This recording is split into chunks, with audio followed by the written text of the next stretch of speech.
نیکی کرنا اور پھر ڈرنا کہ کہیں رد نہ ہو جائے، یہ ہے نیک لوگوں کا طریقہ۔ گناہ کرنا اور پھر یہ امید رکھنا کہ کوئی بات نہیں، اللہ معاف کرے گا، یہ ہے غافلوں کا طریقہ۔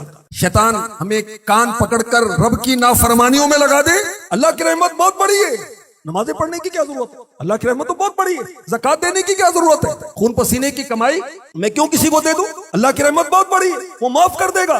میں سود کا لین دین کیوں نہ کروں؟ میں رشوت کا لین دین کیوں نہ کروں؟ اللہ کی رحمت بہت بڑی ہے۔ جب دل میں آئے گا میں گالی دوں گا، جب میرا دل چاہے گا میں غیبت کروں گا، جب میرا دل چاہے گا میں مسلمانوں کی چغلیاں کروں گا، ایک کو دوسرے سے لڑاؤں گا۔ اللہ کی رحمت بہت بڑی ہے۔ لوگوں کے عیب میں اچھالوں گا، مجھے کیا پرواہ ہے؟ مال دبا لے کسی کا، کسی کی چیز عارضی طور پر لے کر واپس کرنے کی کیا ضرورت ہے؟ اللہ کی رحمت بہت بڑی۔ مسلمانوں کے برے برے نام رکھنے میں حرج کیا ہے؟ ذرا مزہ آتا ہے، ذرا ہنسی مذاق بنتی ہے۔ اللہ کی رحمت بہت بڑی ہے، خیر ہے، کوئی حرج نہیں ہے۔ میں کسی کو لمبو کہہ دوں، میں کسی کو ٹھنگو کہہ دوں، میں کہہ دوں کہ تیری برادری چھوٹی ہے، میری برادری بڑی ہے، تیری اوقات کیا ہے؟ تو کماتا کیا ہے؟ تو سمجھتا کیا اپنے آپ کو؟ کیا حرج ہے کہنے میں؟ اللہ کی رحمت بہت بڑی ہے۔ مرد عورتوں کے ساتھ دوستی کریں، چیٹ کریں، وائس میسج کریں، ملاقات کریں، آپس میں رابطہ رکھیں، کیا حرج ہے؟ اللہ کی رحمت بہت بڑی ہے۔ 4 دن کی زندگی ہے، کچھ کمائیں کھائیں، موج کریں، کچھ انجوائے کریں، کیا ہر وقت میں نمازیں پڑھتا رہوں؟ کیوں داڑھی رکھوں؟ میں کیوں امامہ سجاؤں؟ کیوں رسول پاک صلی اللہ علیہ وسلم کی سنتیں اپناؤں؟ بس اللہ کی رحمت بہت بڑی ہے۔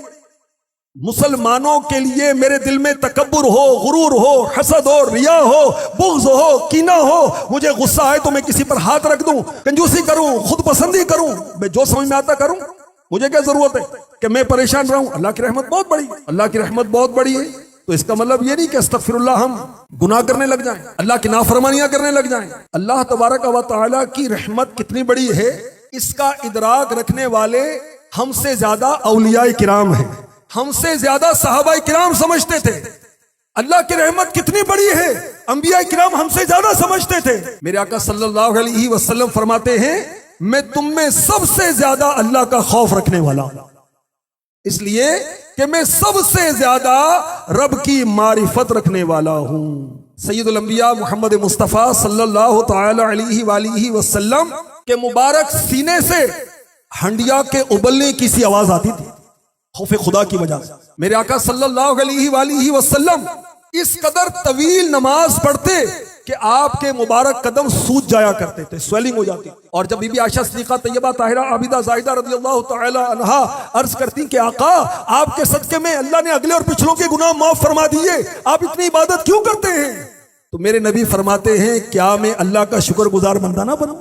حضرت ابراہیم علیہ السلام جب آپ نماز پڑھتے تو خوف خدا سے ان کے دل کی دھڑکن تیز ہو جاتی، اس قدر تیز ہوتی کہ 1 میل کی مسافت سے بھی ان کے دل کی دھڑکن سنائی دیتی تھی۔ حضرت شعیب علیہ السلام اللہ کے خوف سے اس قدر روئے کہ آپ کی اکثر بینائی جاتی رہی۔ جبریل امی علیہ السلام جو کہ تمام فرشتوں کے سردار ہیں، میرے آقا علیہ السلام ان کے بارے میں فرماتے ہیں کہ یہ جب بھی میرے پاس آئے تو خوف خدا سے کانپ رہے ہوتے تھے۔